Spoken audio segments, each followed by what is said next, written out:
Bonjour, Bonjour. bienvenue dans la 4e édition du JT SFND de l'ESNOA.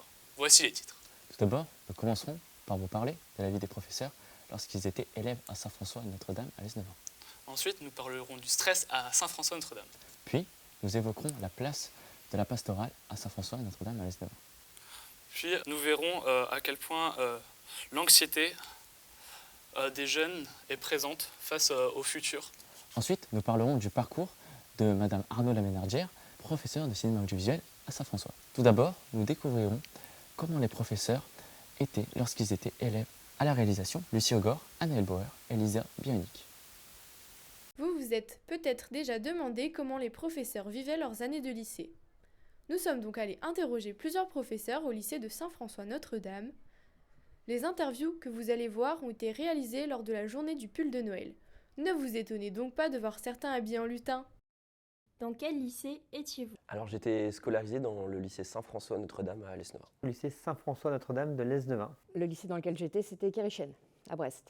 Alors, moi je suis prof de SVT, donc j'ai toujours aimé la SVT. Et là, réellement, j'ai eu un prof génial en terminale, au lycée de façon générale aussi. Mais en terminale, j'ai eu un prof génial qui m'a fait aimer la SVT. C'est la raison pour laquelle je suis parti en fac de biologie au départ. Néanmoins, ma matière préférée, c'était le sport, le PS. J'ai toujours aimé le PS, j'ai toujours aimé le sport, encore aujourd'hui.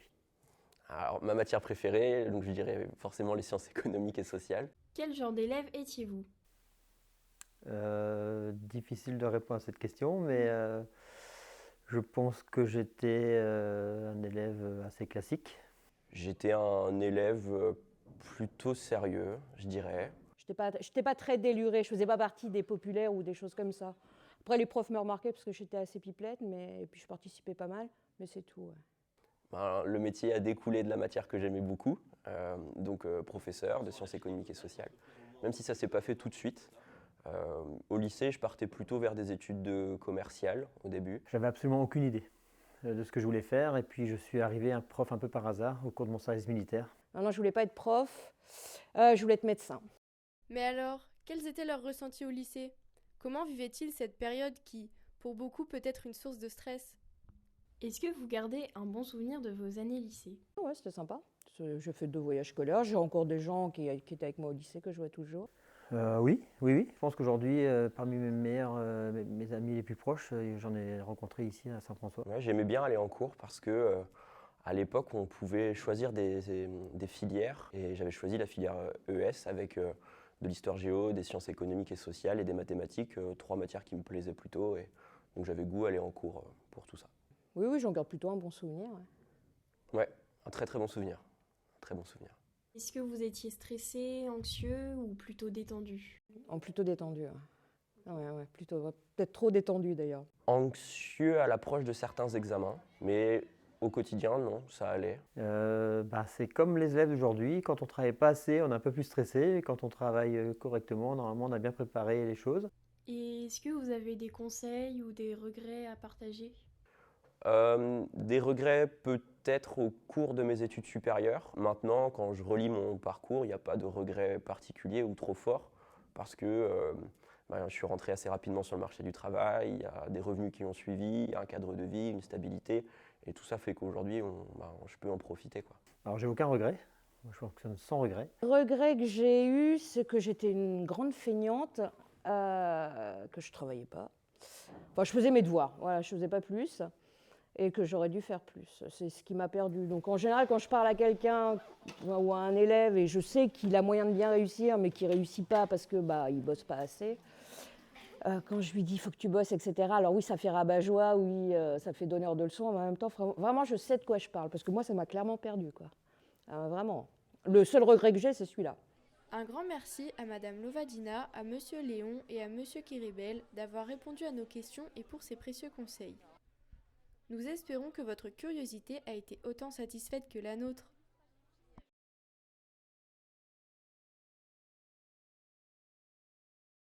La jeunesse d'aujourd'hui est-elle de plus en plus anxieuse? Alba Géré, Ogor Clara et Alice Kanté ont décidé d'interviewer plusieurs individus selon leur âge, leur sexe et leur classe afin de savoir ce qu'ils en pensent. La jeunesse d'aujourd'hui, une jeunesse de plus en plus anxieuse. Cela est-il une réalité ? C'est la question que nous nous sommes posée. Pour cela, nous avons interrogé plusieurs individus, d'âge et de sexe différents pour en savoir plus sur l'état des jeunes aujourd'hui. Est-ce que tu regrettes quelque chose de ta jeunesse ? J'ai pas fait énormément de bêtises.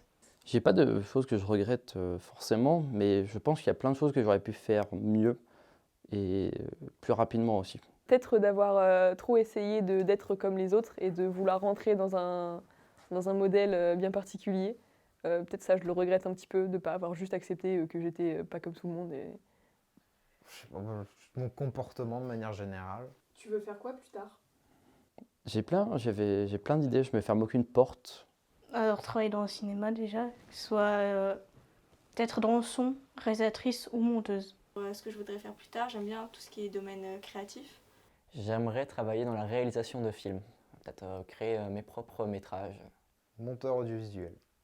Selon le site psyenfant.fr, l'anxiété sociale apparaît généralement vers l'âge de 12 ans. Cela peut être expliqué par plusieurs phénomènes, les gènes par exemple, ou encore des événements inhabituels de notre vie. Comment tu gères ton stress ? C'est vrai que ça, je suis pas vraiment embêtée avec ça. Non, je gère pas très bien mon stress, mais j'essaie de travailler sur moi justement pour... En fait, moi, je planifie tout. Le sommeil aide beaucoup pour le stress, donc je gère mon stress en dormant.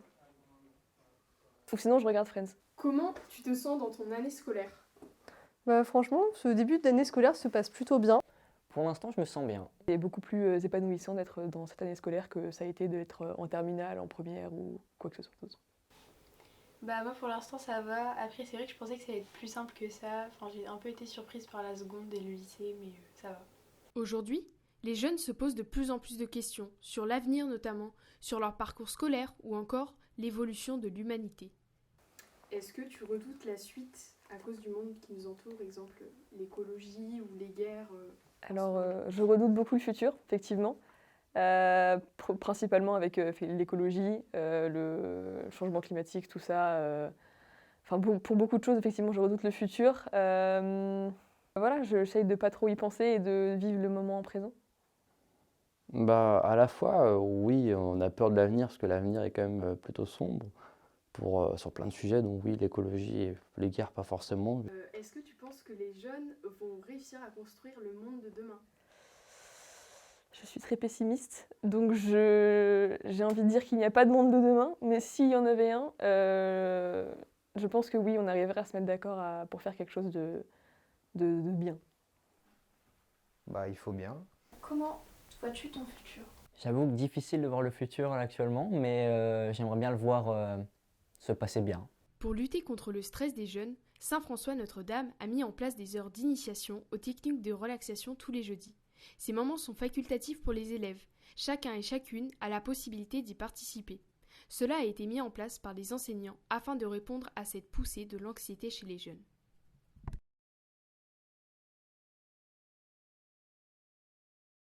Perte de confiance en soi, troubles de l'humeur et hypersensibilité sont tous causés par la scolarité. Elle pense que le système scolaire doit évoluer. Un reportage de Sarah Milano et Thelma Mazi. De plus en plus d'élèves dans le monde subissent du stress lié à leur scolarité. Entre harcèlement, qui est subi par 2 élèves sur 10, pression et phobie scolaire. Pour la plupart des étudiants, l'école est leur plus grande source de stress. Nous avons mené notre enquête et interviewé plusieurs élèves de Saint-François Notre-Dame. Qu'est-ce qui te stresse à l'école ? Moi, c'est tout ce qui est un peu la charge scolaire, donc la charge de travail. Pour moi, c'est tout ce qui est les oraux, les évaluations et parfois j'ai du mal à gérer tout ça. Alors il y a différentes choses qui me stressent. Je dirais qu'il y a d'un côté la pression scolaire. On doit toujours avoir les meilleures notes possibles. On nous met une pression quotidienne pour donner le meilleur de nous-mêmes. Et c'est difficile à gérer au quotidien. Mais il y a aussi énormément le regard des autres et le jugement. Au fil de l'année, le stress augmente pour moi pour les examens. Et c'est pour moi un peu... j'ai pas envie vraiment de décevoir par rapport à mes examens, c'est une peur que j'ai. Ce qui me stresse le plus, c'est pas forcément que les examens, mais c'est toute l'année, chaque pression tous les jours pour avoir les meilleures notes possibles. Si je pourrais définir l'école en un mot, je dirais le stress. Je dirais que c'est compliqué. Souvent, à cause du stress, par rapport à l'école, ça peut m'arriver de tomber malade plus facilement, d'être plus fatiguée. Et ça m'était arrivé en troisième, par exemple, de tomber très malade et du coup, pendant plusieurs semaines, ne pas pouvoir aller en cours à cause de ça. As-tu peur du regard des autres? Donc du coup, comme j'ai dit précédemment, oui, j'en avais plus peur avant, mais c'est vrai que c'est un truc qui me fait toujours un peu peur. J'ai du mal à gérer mon stress, donc j'ai pas vraiment beaucoup de solutions. Mais par exemple, moi, je fais du yoga et de la méditation, donc c'est une option. Mais on peut aussi beaucoup relativiser sur la question. C'est aussi quelque chose que je n'arrive pas vraiment à faire. Niveau physiquement, j'en ai pas forcément, mais je pense qu'il faut se dire que niveau des notes, c'est pas notre scolarité ou nos notes qui vont définir notre vie. Notre vie va être définie par nos actions et ce qui nous rend heureux. Et niveau du jugement des autres, il faut se dire que peu importe la vie des autres, le plus important c'est de vivre pour soi-même. L'atelier méditation a été mis en place durant l'année 2023 par M. Poulain, dans le but d'aider les élèves à surmonter leur stress. Nous l'avons interviewé pour en savoir davantage sur son atelier. Alors, est-ce que j'ai été stressé à l'école quand j'étais élève? Oui, bien sûr, bien évidemment. Je me rappelle de mes cours tout au long de ma scolarité, bien sûr que j'ai ressenti du stress. Alors le projet Atelier Méditation, c'est parce que je sens vraiment un besoin chez les jeunes de détente, de calme, et puis de se reconnecter en fait avec eux-mêmes. Quand on fait de la méditation, on apprend à s'accepter tel qu'on est, à moins appréhender en fait le jugement que les autres ont sur nous. Alors comment ça se déroule? En fait, on ne médite pas tout le temps. On aurait pu l'appeler l'atelier de la pleine conscience, en fait. C'est-à-dire qu'on apprend à revivre au moment présent. On fait des petites méditations et on parle ensemble de notre mal-être. Ce que je conseillerais aux élèves qui sont stressés à l'école, c'est d'essayer de comprendre les origines de leur stress. Et ensuite, de mettre en place des outils qui vont leur permettre de réduire cette quantité de stress. Malgré divers efforts pour aider les étudiants à lutter contre le stress lié à leur scolarité, nous pensons que ce stress doit être pris en considération et que le système scolaire doit évoluer pour aider les élèves à le surmonter. Au milieu de l'établissement Saint-François-Notre-Dame à l'Esnevin se cache un lieu sacré, la chapelle de cet établissement, qui a intrigué la curiosité de Titouan Perron, Nathan Gac, Thomas Jérôme et Alvarez Paul. Il y a 150 ans, l'école Saint-François-Notre-Dame naquit de l'ancien couvent de l'Esnevin des Récollets. L'établissement proposait aux élèves tous les matins de venir prier. Depuis, la pastorale a été reprise par l'aîné Le Guillou et le pasteur Jean.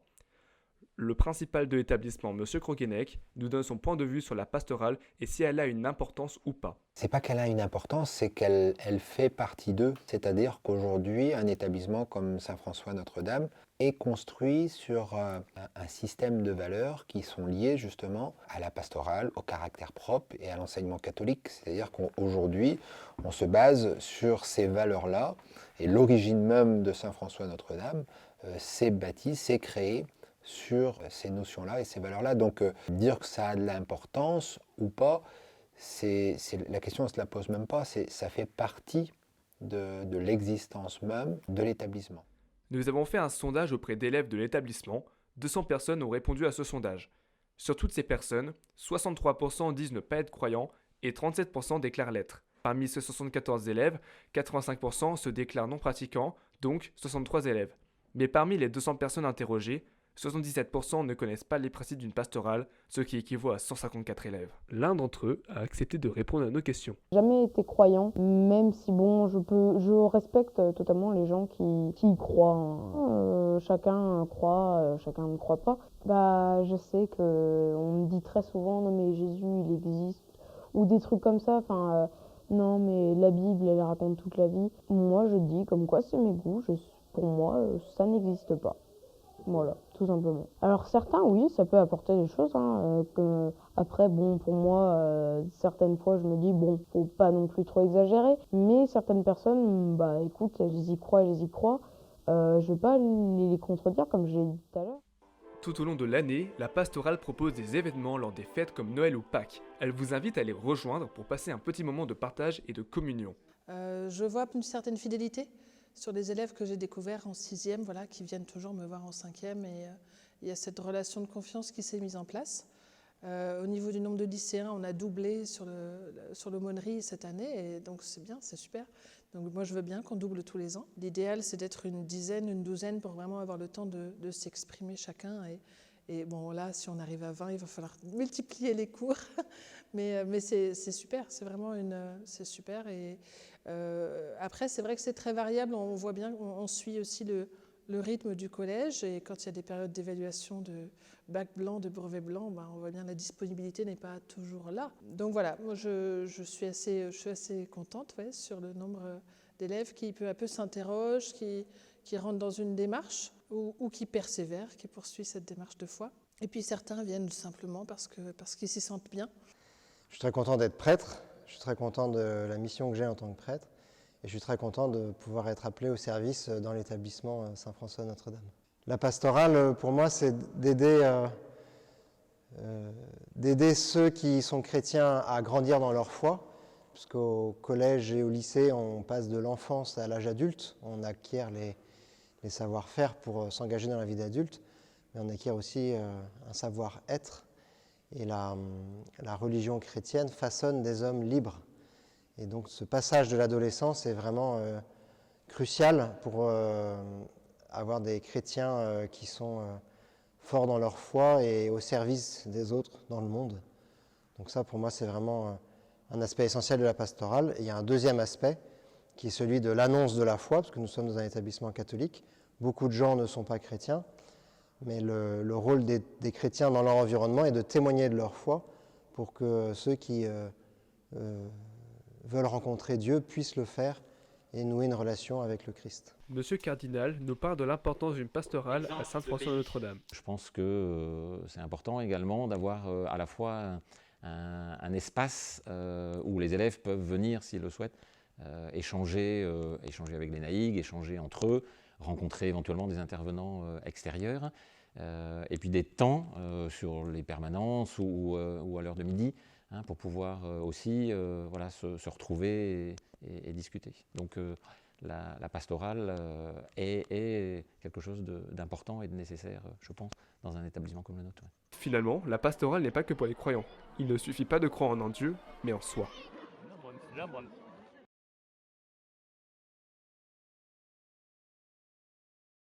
Professeure de cinéma audiovisuel à Saint-François-Notre-Dame à l'Est-Nevin, Madame Arnaud la Ménardière, connue pour sa rigueur, nous présente son parcours.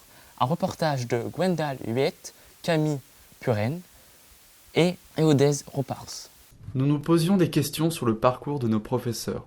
Pour cela, nous avons interrogé Madame Arnaud de la Ménardière sur les raisons qui l'ont amenée à devenir professeure de français et de théorie en cinéma audiovisuel. J'étais une élève plutôt assidue. Je ne bossais pas énormément en lettres modernes, il faut être honnête. J'avais quelques facilités en lettres. Je bossais beaucoup pour les partiels et tout ce qui était latin et compagnie, je rattrapais en septembre. Ça, c'est honnête, c'est vrai. J'ai fait un master sur le surréalisme au théâtre. Donc du coup, c'est bien parce que ça recoupait à la fois la littérature et le théâtre que j'aimais. En revanche, en art du spectacle, en théâtre, là, j'étais à fond. Parce que c'était exactement ce que j'aimais, ce que je voulais faire.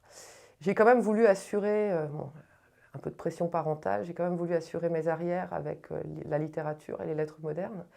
Et d'ailleurs, ça me sert aujourd'hui, mais peut-être que ça sera une prochaine question, car on ne peut pas enseigner ce que j'enseigne avec vous si on n'a pas un parcours un peu classique à côté. Mes collègues sont profs de philo et profs de CAV, et moi je suis prof de lettres et de CAV. On ne peut pas faire sans. Donc c'est plutôt pas mal de le savoir. J'ai commencé à devenir prof, mais sans m'impliquer au sens où je me suis dit, c'est pas ma carrière. Prof, non, je ne tiendrai pas, ça ne va pas être comme ça. En fait, c'était facile. Quand on fait du théâtre, je dis ça, ça paraît un peu... C'était facile en fait d'être face à des élèves, c'était facile d'arriver à avoir une certaine autorité. Après, il a fallu bosser les cours, puisque évidemment, entre la formation en littérature et se retrouver à enseigner de la grammaire, de l'orthographe, ou certains bouquins que je n'avais pas lus, ça demande un boulot en amont, et puis la pédagogie, ça s'apprend avec le temps. Je trouve ça toujours intéressant d'être avec vous, voilà. Après, ce qui est un peu plus lourd, c'est tout ce qui est correction. J'aime bien l'idée de transmettre, je trouve ça sympa d'avoir le retour.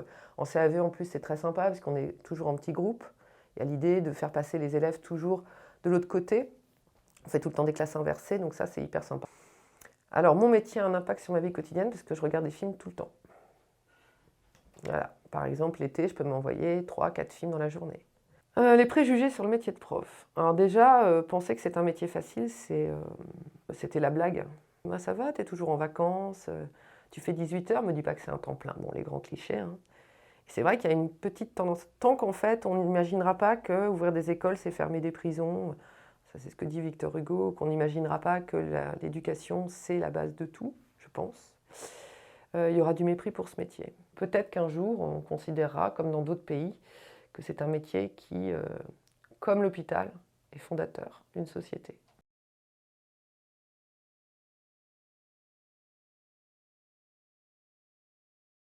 Merci d'avoir suivi ce journal. Au revoir et à bientôt.